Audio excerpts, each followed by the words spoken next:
There we go. So thank you everyone for coming to our monthly museums lecture that Kim Shea has been organizing for us. We've had alums coming back to talk about their careers in museums and how their experiences in grad school here at Wayne State maybe helped to connect them to those careers or gave them other kinds of experience that they found useful. For other parts of what they're doing. And so today we have Isra el-Beshir, who graduated here in 2013 with a master's degree in anthropology. She's currently the Associate Director of Museums at Washington and Lee University in Lexington, Virginia. And she was kind enough to take time out of her schedule to talk to us about her experiences in the museum world, which we're really grateful for. It's nice to be able to get folks who aren't right here in Detroit right now back to be able to talk to us. So thank you. Isra received a Bachelor's of Business Administration from Grand Valley State University, focusing on international business and Arabic, and then came to Wayne State University to receive a master's degree in anthropology. She has vast experience in strategic planning and community engagement and development. So she's got lots of different experiences. I won't list them all, but some of them have been in museums here and in other places. She was a curator and manager of education and public programming at the Arab American National Museum in Dearborn, Michigan. She was also director of the Illinois Art Station for a little while. And she's worked with several Detroit community-based engagement entities, including the Detroit People's Platform, which produced the People's Atlas of Detroit. And she has worked with migrant communities in Detroit, including a position at Welcome Mat Detroit. She's got lots of consulting and teaching experience, including at Northwood University, Oakland Community College, and Illinois State University, and has published several articles, which I'm happy to send links to if people are interested in looking at those and want more information. And so I'm going to stop talking now and welcome Isra to take on over. Thank you. Thank you for the introduction. Where to begin? So I figured it may bode well for a lot of the students who often ask me, what exactly do you do at museums and how do you apply your degree? I think it's always a question of moving from the theoretical and into the pragmatic.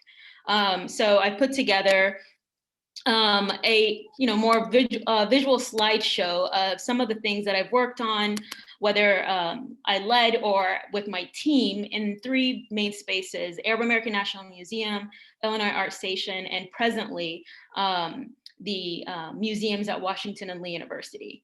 And then I'll just allow there should be some time. I'm sure there's already some time allotted for Q&A. And so we can revisit some slides if I'm just sort of breezing through them. So right here, hopefully many of you visited the museum. It is a Smithsonian affiliate. And it was my first career after receiving my master's degree. And I think it was the one space where I was able to apply, I was excited to apply the anthropological tools. And I think I even drove my staff nuts with saying, well, hold on, let's think about this from an anthropological lens, and so they're just like such a cliche. And so it was really exciting for me. I guess in many ways you can say coming of age in a museum space. And so the museum's mission is pretty straightforward. It works to document, preserve, and present the history and culture and contributions of Arab Americans.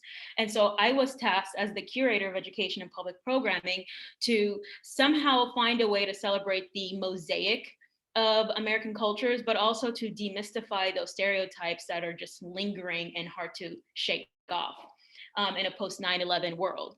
And so the difficulty for me was understanding, trying to understand how to package this vast history and focus on the contributions and not pigeonhole the Arab American community into just a stereotypical space and just constantly talking about Hollywood. There was so much more, but also to think, how can we think of this from a decolonial perspective? How can we expand the narrative in a way that we're not engaging the community in? And who are Arab Americans? And so as a Sudanese American first generation, you know, I'm Arab, I'm Black. And so looking at also intersectional identities, whose story isn't being told. And so we organize a number of programs, my team and I, some of which are the Yalla E. I'm not sure if any of you are familiar with this, but it's a walking tour of Dearborn. And often what I would do, working alongside other staff members, such as Matthew Stifler, who's PhD student at the time from U of M, now is a doctor in American Studies, we would sit together and look at the tour guide and see, all right, what's missing? How can we ensure that there's not one equity, but also proper representation? And so that critical lens and looking at how can we shift that lens, how can we interrogate the gaze, was something that was really fascinating to me. And this was one of my favorite projects. Again, challenging what we think of when we say the Arab world or the Middle East versus North America, North Africa, that dichotomy, and also that binary, that Western binary, and looking at it from a British imperialist perspective, but also looking at this from a decolonial perspective. How then can we take back the story of the Arab world and say, what happens when we stop saying the Middle East and we just say West Asia? Does that change the storyline? And looking at the impact. And that was so fascinating to me, going through that docent programming, talking with educators, and even seeing those who are Arab American who embody the Middle Eastern identity and have utilized that as an identifier, struggled, you know, and so also being able to see that. So a lot of it was participant observation. And I would also say, they're like, stop, not everyone understands what these words mean. And so moving on, a lot of what I did was just packaging educational resources, but also providing public programming opportunities that were bold, that were exciting, that were immersive. And Day One was one of those programs, biannual forums, where we brought together scholars, critical race theorists, artists who were talking about experiences of Arab Americans. And my team didn't consist of anthropologists. I was the only one on staff for a couple of years who had a strong anthropological background. Everyone else was in the social sciences, but most were either in political science, Near Eastern studies, again, still the social sciences. We had some fantastic programming such as this, which was a library exhibition with Wafa Bilad, a avant-garde artist who came up with a crowdfunding project to replenish the library that was damaged during the 2003 Iraq War. And so about 70,000 books were destroyed. And this was an exhibition where, you know, you purchase a book, a blank book, and then go on Amazon and help just to rebuild the library. And so slowly and surely this case filled up. And so again, you were also at the forefront of these sort of activist grassroots movements that have really so much of a palpable impact. You know, you're not just having this discussion of how can we help Iraq or how can we help certain communities, but you actually see it in action. We hosted some programming such as concerts. So this is sort of the less intellectual, more fun, but also still has these threads of identity. And so thinking again about inclusivity and equity, again, thinking about those who are sort of marginalized within the Arab American community. We know there's huge anti-Blackness that exists in many communities, primarily Arab Americans in this case. And so again, centering Black voices who also are Arab or may have other intersectional identities. For instance, here we have Frank Long. When we talk about Arab American culture and contributions, there is also a sense of what about other communities that some communities share a link with, share a common struggle. But at the same time, when you work for an ethno-specific museum, oftentimes the question is, well, where do Native Americans, Latinx, other groups that are not Arab American, where do they fit in? And that's the beauty of working at a museum. You get to also think critically about the mission and where there may be a drift, but also how do you expand that narrative? How do you tell a story? And how do you connect human experiences? And so this was one of the many programming, concerts, exhibitions, whether we use visual thinking strategy, different methodologies like object-based, whether we look and see where the parallels, where the common threads are. This is all part of like the critical thinking that comes into play. This is one of my prize exhibits that I curated. It's not funny, political cartoons by Khalid al-Bay. It's a wall that I actually discovered, so I'm just putting this in here as they call it the Isra wall. It was just a blank atrium and I needed a space. So there's also room for creative thinking, but also, again, a way for me to ensure that voices from marginalized communities are represented and centered. We were invited by the State Department to go to Algeria to talk about Yemeni Americans in New York City. And so, to many, the question was, why would folks in Algeria be interested in Yemeni stories? And again, that's part of the challenge. Is, are we trying to be siloed and monolithic in how we talk about Arab Americans, or do we want to show the diversity that exists and the migrational immigrant stories that this within the United States, in small bungalows or boroughs in New York City to Dearborn. Dearborn is not the only place where Arab Americans exist in the US. It just has the highest concentration, but not the highest population. So it was constantly expanding people's knowledge, but also challenging their misconceptions. And continue on, there's a lot of exhibitions on like hateful separation. We partnered with Ferris State University through their Jim Crow Museum to talk about objects of hate. Here was a parallel past of the Irish, Indigenous, and Palestinians, which was very shocking to many folks, thinking like, where do the Irish fit in? When we think about the map is not the territory and talking about occupation. So the beauty of working in a museum space is that you get to talk about relevant contemporary issues that can be polemic, that can be divisive, but ultimately has a learning, there's a learning opportunity. So it gives you access to this palpable impact out. I don't want to say outside of the classroom as if the students aren't enough, but you have this engagement with a broader community, a community that you won't necessarily engage with in the classroom, although your audience could be those from the classroom, students. A strong demographic, a little hard to wheel in, but they're there. And after my time at the Arab American National Museum, I went on to work at Illinois Art Station, which was an idea, a concept at the time. I was hired as the founding director. And so to me, the shift was a little difficult, going from a museum space to a community visual arts center through a university. So you have this parent organization preaching to the choir here, very bureaucratic, how universities run. So the challenge for me was, how do I shift gears from this museum world, where it's a collecting-based institution? There's a lot of object-based learning. That was difficult. At first, I thought in theory, but truthfully, a lot of it was transferable. And again, I was still utilizing a lot of what I learned in anthropology in terms of that critical aspect and really thinking about the community. And one angle that I brought in, I guess you could say a unique aspect to my work, was this focus on the community and trying to center them, trying to understand where their struggles, where their problems are, how to respond to them, and being in direct dialogue, which is something a lot of the university wasn't familiar with and the community wasn't used to. But the mission for IAS was to provide all children, youth, and their families with transformative learning. It's been a while. With transformative learning through hands-on experiences in the visual arts. And we really want to think about resiliency. We want to think about how can we then make this space relevant to faculty, to students, and then to the community. 3 very different target audiences. And so we start to think about centering students and providing them with applied experiences. And when it comes to IAS, I think I would say I shifted my thinking from less, I still utilize anthropological tools, but it was a lot, I also focused heavily on my entrepreneurial skills.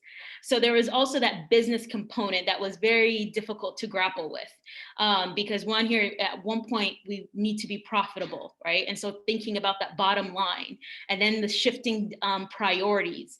And so that was also difficult. But then again, when I would go back to the social justice component, that was sort of center me. And I'm like, okay, so I'm back to my natural space, right? My home, where I feel like I can actually have this engagement, this impact, this reach within the community. So we centered students as teaching artists, as designers, as communication specialists. We worked with faculty members who identified students who are in speech pathology, for instance, or psychology, special education, to work with kids who are autistic. And the theory was, can we measure the impact of the arts developmentally? And so to me, that was the sort of the pedagogical aspect that was fascinating, right? And there were folks in the anthropology department and sociology who were interested in seeing the social impact on those who may have experienced trauma. Can we actually prove that art has a force that can generate sort of this transformational shift in someone's life, that can actually uplift? Does it have healing powers? So there was all those scholarship, research-based opportunities that was just very different, and you don't necessarily get at a museum, right? They're not really looking to test out theories. So it was a very interesting shift here. More community-based work through muralism and centering students, exploring this concept of belonging. What does it mean to be part of a community? Again, sort of these philosophical questions that would interest many anthropology students. Working again in training experts or teachers in how to work in a community, how to listen, how to tell stories. Those are reoccurring themes, but also thinking about equity and inclusion and who's missing. And so if you see here from the symbols, whether there's interpretation, whether it's available, it's inclusive for those who are hard of hearing. Also thinking about, is it hard of hearing? Do we say those who are deaf? Also exploring critically what are the most inclusive set of languages to use and most relevant. And I'm coming to an end here. Close here, but museums in Washington and Lee is my newest home. I was hired during a pandemic, so it's been very fascinating. I am now in the office, and I am able to engage with the museums, but it's a little strange because everything is distant, and you don't have that teamsmanship. But I'm sure many of us understand where I'm coming from when I say this. So this is just one of their spaces. It has very much a neo-colonial feel to it, but it's also very historic. The Reeves Museum of Ceramics is just one of the 3 museums at Washington and Lee that I'm overseeing. And so the mission here, and this is also an academic institution, so it's also very fascinating, the shift from my first home, is to advance learning through direct engagement with the collections. So here there's more of a focus on ceramics, porcelain from the 1700s, some earlier. And to also stimulate appreciation for global cultures, and finally to inspire leadership in art in the arts and sciences. And so the task before me is a little bit more challenging than before, and also thinking about collections and stewardship and acquisitions and deaccessioning. And so all of this is very new, but it's also very exciting because it's at the core of museums, right? It's core of museum studies, museum practice. And so this is just a glimpse from our collection. We have a David Drake pottery here, and he's a enslaved man who took on the name of Dave, and from South Carolina in 1700s. And so this is one of our only pieces in the collection. And so one of the challenges that I have is to also think about what's in our collection, who's missing, how are we telling their story, what's the interpretive process like, and being very critical about that, especially these days. We have some contemporary pieces here from our most recent exhibition on abolitionists, and thinking about what does white allyship look like. So we're asking these really strong and tough questions, and engaging students and faculty to think critically about it. And that's where it's super exciting.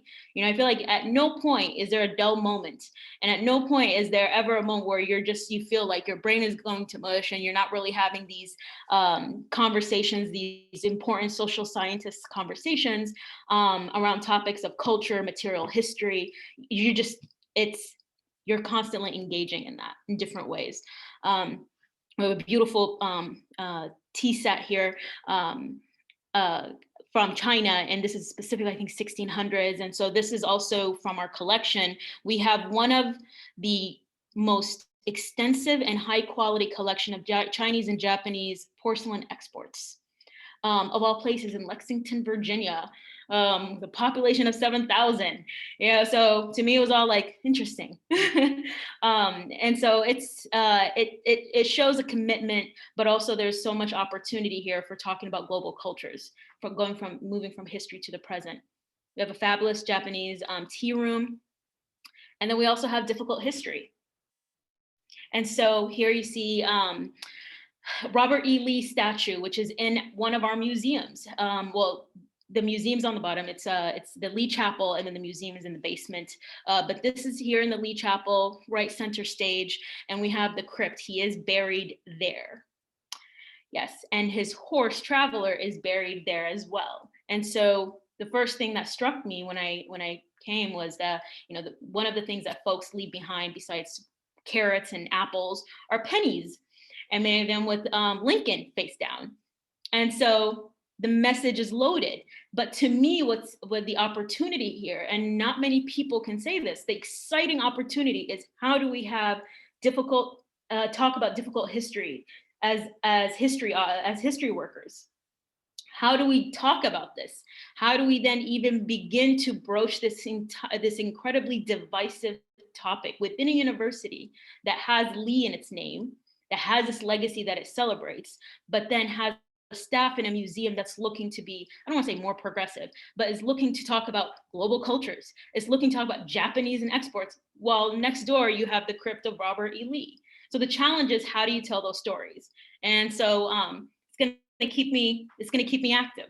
But we're also having exhibitions like progressive exhibitions. This just came down. We have about 200 in our collection from the Guerrilla Girls. And so you've got Robert E. Lee's crypt, and then you've got Guerrilla Girls, and you've got material culture that just don't meet.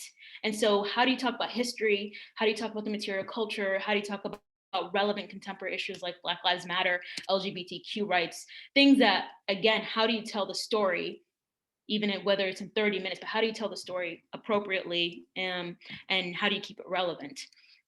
And how do you navigate that? It's very difficult. And so, you know, we're centering students. We're trying to figure out the best way. My appointment, this is what I'm tasked with, not necessarily to solve the problem, but to think boldly, to think about auxiliary programs that can help shepherd us into the right in the right direction, that can help us understand and engage faculty and students who are hungry to have these critical discussions. And so thinking strategically, and expanding that narrative. So this is just a little of what I do. I think at this point it might be best that we might open it up for Q&A, but this gives you a little bit of a background of where I come from and the spaces that I've worked within. That's awesome. Thank you so much for that. I have a million questions, but I'm going to say, why don't we, if you have questions that you want to ask, there's enough people here. I don't want to just start talking, but you can either use the raise hand or you can type them in the chat, and we can take your questions as well. One of my questions, just to start you off though, is how did you end up switching? Well, I guess this is a two-parter. Switching from, or moving on from business into anthropology, and then also were you doing museum work along the way there, or was that a shift in trajectory, and how did you end up shifting into museums? No, great questions. I come from a family of social sciences. So my father has a degree in linguistics, and then he came here on scholarship in '82 to pursue a degree in community engagement and political science at University of Columbia. And so Columbia, Missouri. And so, you know, I was always brought up in this household that was very grassroots led, but also very critical and reflective of the cultures, of our own culture, of cultures that based on proximity to us, or, you know, folks that are around us, and just this curiosity, this endless stream of curiosity, and engaging with, you know, these questions and how to understand, you know, where we fit in this complex world. Sort of, that was sort of the upbringing. You know, my father was that leading man in that regard. And so when I went to undergrad, I really wanted to pursue like history and go into the social sciences. And as an immigrant father, of course, he wanted me to have something more practical so that upon graduating, I can have a job. And so there was a lot of pressure to go into the business field. It was easy for me. I just thought it wasn't worthy of a degree, but I was convinced, and I decided to specialize in international business, marketing, and Arabic. So I was able to find my niche within. And much of international business is social science. I mean, you still do have to take and business is a social science, but you did have to take your accounting, econ. But what excited me was international marketing and tourism, and being able to take classes in anthropology. So I took courses in like woman in Islam, woman in law. I took classes in underdeveloped nations. That was actually the title. And so it was, exposed me to a vast array of social sciences. And I just kept navigating towards anthropology. Every anthropology course I took was where I just I felt every fiber of my being like respond. And it was just the most engaging. And that's where I felt like this is where I belong. This level of analysis, this level of depth that I couldn't find in other fields, I was able to find in anthropology. And so when I graduated, I decided to take a year off before I pursued law school. That was the goal. And I was super bored. And I decided to pay out of pocket and feel that accomplishment of paying out of pocket for a grad class. And I didn't apply. I was just I audited Dr. Hardin's class. It was Intro to Anthropology, ethnography. And I was sold after that. 12 books we had to read, and I've never been challenged intellectually like that in my life. And so that's how I came to anthropology.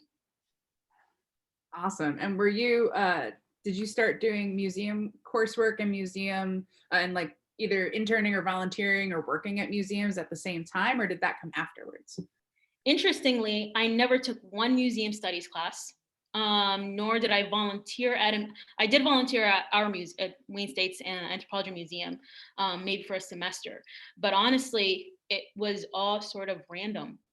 I mean, I have to be honest in terms of even how the opportunity at the museum, at the Arab American National Museum came about. It was, I'm on the phone with my boss at Welcome Mat, and there was, I think Google somehow analytics picked up that I would be interested in a curator of ed position, and it just populated on the side. I clicked on it and I was like, oh, this sounds interesting. I'm not as qualified, and I applied, and that's where it began. But where I thought I would go next was, I still thought I would go towards law school, but I was happy with the anthropology degree because I was fascinated with how can law drive meaning, and can culture impact law? And so I was interested in seeing the impacts of Sharia law, and I was fascinated with Sudan, and so I wanted to see in Sudanese context, culture defines law in many ways. And in the US, there were shifts like that, but then they diverged. So there was some divergence. So yeah, so all of it it was all sort of, I thought I had a different written destiny, but no. That's great. I didn't take any museum studies courses either, so I think that can be a common trajectory. You either go the whole museum studies route, or you go the other way, for specializing in a particular way of thinking and research areas, and that can also be a way to get into museums, I think. So yeah. Cheyenne has a question. Cheyenne said, what have you found to be the hardest part of engaging the community? It's the most difficult aspect was always marketing. And I think that's an issue that museums deal with, because when you talk to folks in the community, they're interested in the topics that you're exploring. They're interested in the programming in theory, but to come to their space, to come to the program within your wall, requires just a different level of skill. And that's where marketing and business comes in. And that's usually why you see museums failing in that, because they're not hiring folks with business background, or even folks who are specialists in like marketing and communication. They're hiring interdisciplinarians who have skills, but not necessarily enough specialty, more like expert generalists. So to me, that was the most difficult. But also, I think sometimes, for instance, here at Washington and Lee, one of the challenges for us once we reopen to the community is attracting that other side to come to our space, only because of the perception. So how do you change the perceptions, especially if something has been in the works for years, decades? And so reputation, and you don't want to get in the habit of tokenizing anyone. And so there's just a lot of reflection. You have to be very critical of every step, and then also your intentions. Really need to establish that checks and balance system. So it's one of the major challenges. Yeah, I have a related specific question.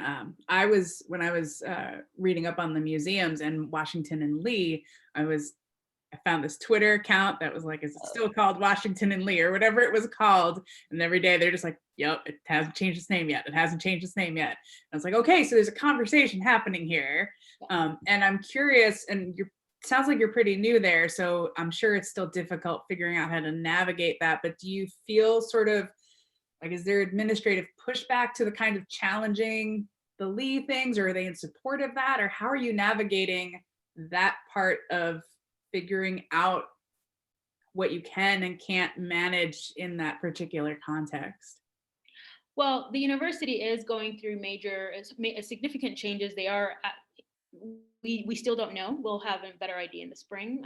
But whether or not the name will change, they do know that the community, the environment needs to change. And so there's a lot of trust in the museums. And I think there's pressure in the sense of the museum might be the answer, right? And getting us to sort of change the attitudes on campus, change the attitudes, our perceptions, the optics in the community and beyond. And so to me, that's where the exciting challenge is. Forget the name, that might be difficult. There's a legacy there. We've got a crypt, for God's sake. That's not going anywhere anytime soon. So how do we talk to students? How do we talk to the faculty? How do we act in spite of what exists? And so to me, the staff that I have are amazing. They're excited. They're hungry for change. And that's usually what you want. Those who are willing and ready to reinvent the wheel and take bold steps, radical steps. So we've got the energy. It's really interesting because you're right I feel like you're right in the front line of like a huge discussion. And it's at so much of it's even more, because there's a grave and everything, it's so much more involved than just a statue on like a town plaza. Mm-hmm. And so, yeah, that's just it's really interesting to hear about that. So and this kind of relates to my question. I feel like and actually, to be honest with you, I don't know if this is going to be a question or maybe a comment where I wanted to have you talk more about something you mentioned or a trend. When I notice when we teach about like kind of critical perspectives in our classes, I feel like one of the biggest misconceptions I run into with students is that kind of ends at college, and that when you go to work at institutions that's gone. When in fact, I'm always really happy to show people examples of how at places you don't expect, there are these really critical perspectives, like the ones you talked about, like we were reading in ethnography in my urban anthro class recently, where a head of a zoo talked about how it was zoos are a colonial institution and maybe they shouldn't exist, but I run one and this is how I do it. And so like, I think I was wondering if you could talk more about because one of the interesting things is that's a kind of, whether you're at Washington Lee or at the Arab American Museum in Dearborn, museum is a colonial institution in a lot of ways. You know what I mean? And so it's just inherent to the project of what a museum is. But I was wondering if you could just talk more about how it sounds like you've just really turned that critical perspective into something proactive and a source of creativity and dynamism, as opposed to just a sort of arm's length commentary. And so I was wondering if you could just talk more about that. It's really cool. Yeah. I mean, one thing I should also say is when I started at the A&M in 2014, one thing that the staff and I would always discuss, and this is across the units, was we need to really avoid using these academic jargons that just don't resonate with folks in the community, right? The general audience who are not academics, they may be students, but you don't want to say material culture without unpacking it. You don't want to talk about intersectionality without unpacking it. But now, with the Me Too movement, with Black Lives Matter, I mean, a lot of these academic jargons are becoming part of mainstream, right? So we don't need to we don't have the same challenges as we had about 5 years ago. Now it's all about how do you introduce that into the community? How do you introduce that into your programming? And then how do you also embody that? So your staff are also are learning these words and understanding how they fit within the museum or within the work that they're doing. And to me, I'm seeing this like convergence of the classroom and the academic space into the nonprofit, into our planning. And so it's making things so much more easier. It's allowing us to be dynamic. It's allowing us to actually have these critical discussions without having to water down issues. And then also to speak to multiple audiences, the academic, the non-academic. And so, to me, that shift has been works in our benefit. But I also think that, and it's interesting because I'm glad you said dynamism. It's a term that we've been using lately, and we keep asking ourselves, how can we add dynamism to our collection, to our teaching, to our engagement? But not only that, how do we also ensure that it is equitable without falling into sort of cliche terms that everyone's using, like diversity, multiculturalism? What does that actually mean? And being not just critical and reflective, but also ensuring that we have a system in place to evaluate our work, to evaluate what we're doing, and for there to be transparency and for there to be discussion, and for us to actually be able to pose these tough questions without dealing with egoism, right? And so questions of such as like, what is peace building? How do we peace build from here? How do we actually think grassroots, but then act in a sort of global way? This concept of like think local, act global, but also approaching things from this sort of activist, critical academic lens. And it's easy because we're in an academic space. We're surrounded by folks who are interested in pedagogy. And so, and I don't know if I'm answering the question fully, but I think it's a matter, you're not going to find this in every museum space. You're not going to find this willingness to engage at this level of critique. You'll find those who just want to deal with the surface, basic rudimentary, stage, and then that's it. Have the fluff and appear that they're actually being decolonial or actually thinking about what does colonialism even mean, or decolonization. And so here we're dealing with heritage preservation, for instance. And so even saying something like decolonization, you got to be careful. And so at the same time, you don't want to begin a discussion and then alienate. There has to be a coming up together. So what I'm doing, I'm not really using the word decolonization often. I'm saying things of, how do we talk about difficult histories? And how do we navigate that? And then, and with other groups, you might be able to use terms like decolonization, but you have to understand your audience. That's part of the challenge. You have to understand your audience. You have to, and it's not trying to be PC here. That's not the goal, but you don't want to alienate. You want there to be community. You want there to be peace building. And you can only do so if you're able to communicate with both parties, with both sides. And so that's the challenge. That's the challenge. So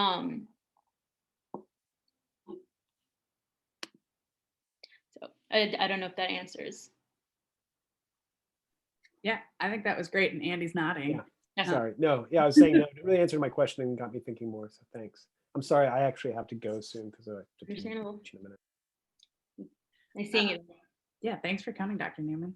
Darlene, I don't know if you just want to ask your question or have me read it, because I can see you on video. So, oh, I think you're muted. I can ask it. Hi, Isra. So good to see you. So I know we did grad school and all that together. So I know that how intersectional your life is. How do you bring that? One of what I asked in the chat was, do you ever feel your own identity challenged in museum spaces? And how do you bring an intersectional approach to your daily work in museums that may have a different directional focus? How do you bring that energy? And I'm sure you do bring that energy. It's obvious in what you just said. But I remember, was it maybe 8 years ago, around this time, 8 years ago, we were sitting in a AAA restaurant and we were talking about FGM, female genital mutilation, and the guy our waiter was having a fit. But it was so interesting. And then the article you gave me to read, I took it to my family's Thanksgiving, and and they were like, gosh, these are the things that you all talk about. But so it's bringing all these different, and then I began to explain stories that you and I had discussed and all of that, because when you do take an intersectional lens, you obviously you enlighten everyone. So I'm just curious, is how do you manage that in the spaces, and ultimately what's your goal? What's your goal in the museum? No, it's a great question. I mean, for one, I have to be, I'm aware of the privileges that I have, right? And so, being an immigrant and a child of immigrants, a first generation, Black, Arab, I can say Afro-Arab, I can exist in some spaces that others cannot exist in. And I also have to be aware that my lived experience, and let's say using the WNL example, this is very much at the crux of white and Black history, right? Talking about enslaved people and white supremacy, right? You're talking about those who wanted to preserve that aspect. So where do I fit in with all that? And so, and at what point do I step back and allow others who have more of I don't want to say connection, but have more of an intimate link to this aspect of history? And so oftentimes when someone like me is in the room, I don't want to say I can get tokenized, but because of my intersectional aspect, I can just address so many issues in one, so I hit the Muslim, I can talk about Muslim issues. I can talk about Islamophobia. I'm a woman. I can talk about Blackness. I can talk about Arabness. And so, but sometimes it's not fair. It's not conducive to a healthy environment when you're the spokesperson and constantly taking up that space and not passing the mic. So there are some things that I just cannot talk about or have the depths to talk about when it comes to certain aspects of American history. And so I had to remind myself that there are just times where that reductionist aspect came into play in certain settings and certain convenings when we're talking about history, not just here, but also, for instance, at the American National Museum, when we talk about Metro Detroit and inclusion, for instance, specifically, Michigan Department of Education wanted to reform the social studies curriculum, right? So they decided to reapproach it and to analyze every aspect of it. I was recruited to serve on the committee. And there's one other person that was there who represented the Charles A. Tripe Museum. And whenever that person was absent, it would have me talk about African-American experiences, is this enough? And so to me, it was like, sure, but am I representing African-American experiences? Is that fair? And so I would constantly have something to say about the Muslim experience, the immigrant experience, the African diasporic experience. But I was also reminding them that you have to keep in mind, historically, there's always been a rift between African diasporic communities and African Americans. And there's a historic reason why. And that was the lens that when I would provide them, it would force them to pause and say, things, again, because of this tendency to look at what you may represent and just kind of assign you as a spokesperson. And so that intersectional aspect allowed me sometimes to navigate discussions, to introduce certain elements to the added value to what we were engaging in. One example, for instance, with FGM, we inducted Dr. Nawal Noor, who is the only medical practitioner in the United States to come up with a procedure to reverse female genital cutting. And so she is a MacArthur Genius Award winner, and she has a clinic out of Harvard. And so she was inducted. It was a heavy topic for the museum. Do we want to broach this? Do we want people talking about Arab Americans and FGM? And do we call it FGM or FGC? And so I'm from the school of thought of I'm for calling it female genital cutting, because FGM is a Western feminist label. And there's a reason why they'll call it mutilation, but are we thinking about the women who were cut? Do they think of themselves as mutilated, or do they think of themselves as cut? And so I think that my privilege in having sort of these intersectional identities that all have varying levels of experiences, but also have their own depth and ability to really navigate, I think that really helped me in every space that I've served in. I can pose tough questions. I can challenge folks, and it's not coming from a book. It's coming from actual lived experience and the communities that I've been a part of. So, helped me become a better cultural agent. Awesome. We had another question that was asking for just a little more info about your consulting experience and what did you do as a consultant, and how did that connect to your anthropology? Yeah, so I was a consultant for Obsidian, and interestingly, Obsidian, let me pull my screen up just one more time here. Obsidian actually started at Wayne State University. And it's a journal, a peer-reviewed journal, Literature of Arts in the African Diaspora. It's going into its 46th year.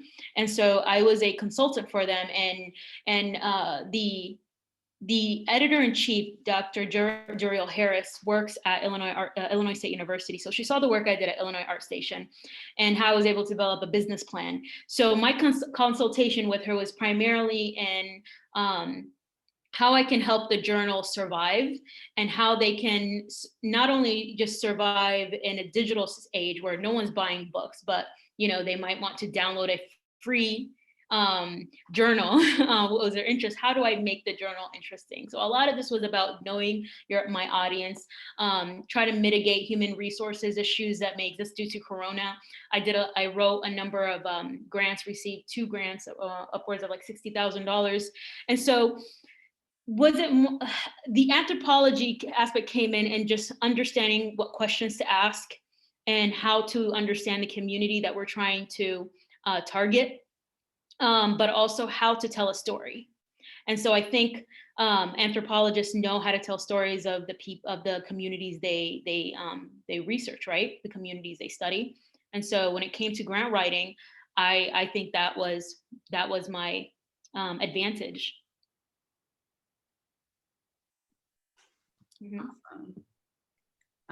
If other people have more questions, feel free to speak up or put them in the chat. I have one more for you. From the Kim list. I know Kim is here now, but I'm using her notes, but I think it's a good one. What suggestions would you have for Anthro students that are interested in exploring careers in museums? Are there certain skills that you think are really valuable or experiences that they should get? Any words of advice to them besides what you've already given? Yeah. The field really requires, I'm in the office, the field really requires interdisciplinary thinking. And so if you're just, if you're pursuing an anthropology degree and you're interested in museum studies, consider minors, consider even if it's taking 1 or 2 classes, but really expanding your knowledge beyond just an anthropological framework of thinking. Go into take a business class, or a marketing class, an advertising class, a public speaking class. There's just so many areas within museum spaces. Take a chemistry class, conservationist, there's just so many ways that you can enrich your education, but also beyond the classroom, you can go and work as a docent, volunteer. And don't just pursue fields, units within the museum that you're targeting. For instance, if you want to work as an archivist, you want to also build relationships with museum professionals. So take on volunteer roles, or even if they're paid, in other units, and then build that network and ask, for that experience. There are a number of students that would come through to the museum when I was working there in Dearborn at the A&M, and who would say, I'm getting an anthropology degree, but I don't know how that fits within the Arab American National Museum. And it was interesting to me because it's still difficult, even those who are entrenched in cultural studies, to understand how they can then apply what they're learning, the theories, in a museum that's ethno-specific. And so I think it's simply about going beyond the obvious. You know, it doesn't have to be archaeology. It doesn't have to be, you don't need to see terms like material culture to know that's your calling or that's where you belong. And so I think developing those contacts, networks, volunteering, go be a docent, learn to speak about a culture that's not your own. Even if there's discomfort, that's part of it, right? Anthropology is a culture shock. You're always, you know, we are humans. So you want to think about what's uncomfortable and how to overcome that. But again, even if it's on campus, student organizations that are outside of your field, it just expands your scope. It gives you a depth that you're just not going to get when you narrow your focus in on one area. And that's why it worked out for me with a business background and in anthropology. I was able to market myself well. And it's a great conversation starter, even in interviews. Like, well, how the heck where do they intersect? It seems, we don't understand your career trajectory. But once you make the case, it forces them to pause and say, oh, we totally get it now. We see how anthropology can help. So I don't know if that's great advice, but pick up different skills. I would agree with that. I think that's great advice for them. So excellent. Anybody else have other questions? Give everybody a minute.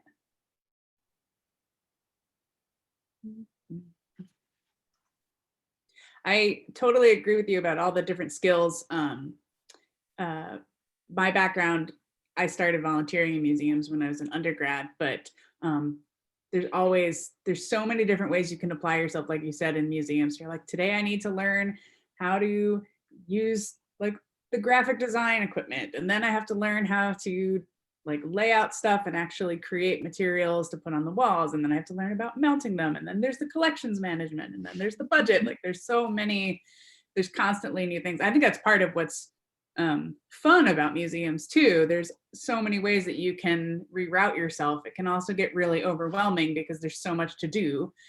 So that's the benefit and the challenge. But yeah, Anthropology allows you to be culturally sensitive. You know, you approach things in a different lens. It allows you know how to shift that gaze, and just be critical and have a voice and be comforted that you have the language, you have the infrastructure in a way to engage, beyond what we're generally hearing about. That's just offensive, but I can actually expand on that and show you the various layers and kind of peel it back a bit. Mm-hmm. And so that's always valuable in any space. So at your current museum, just to get some context on it, how many staff do you have and how many student volunteers and workers typically? Obviously you're in the middle of the pandemic, so we have 9 full-time employees and 17 docents. Okay. And interestingly, the museum doesn't have any student employee. There are a couple of work studies, but student docents, they don't, and I'm planning on changing that. I think it's necessary as part of a student going through their 4 years of education to at least gain some experience in leadership, whether it's as a docent or programming, or even in collections. Mm-hmm. And you said there's 3 museums on campus that are sort of linked together. You've got the ceramics museum, and then what are the other ones? We have 3 spaces. So we have the Reeves Museum of Ceramics and Watson Galleries, which houses also the tea room. And then we have the Lee Chapel and History Museum. Got it. Mm-hmm. So the Lee Chapel and Museum is in one house, and we're working on a new modern museum for institutional history. So got it. It's small. I mean, there are only 1,800 students. Yeah. Wow. Think about that. 1,800. Wow. That's like not even a class. And your staff is that big? So mad. The private university, it's wealthy, so they can afford it. But yeah, that's good though. That means you can do all sorts of interesting, exactly, challenging programming and things like that. So, well, it's 5:30, and I don't see any other questions coming up in the chat. So I just want to thank you for all of this. I think this was a great presentation. And we will try to get these uploaded. Cheyenne said she's going to work on that for us so that we can make sure they're accessible to everyone. But yes, thank you so much for coming back. Thank you for having me. Yeah. And I guess I'll end the meeting after people are saying goodbye in the chat to you. So we'll let it go. All right. Have a good evening, everybody. And thanks for coming.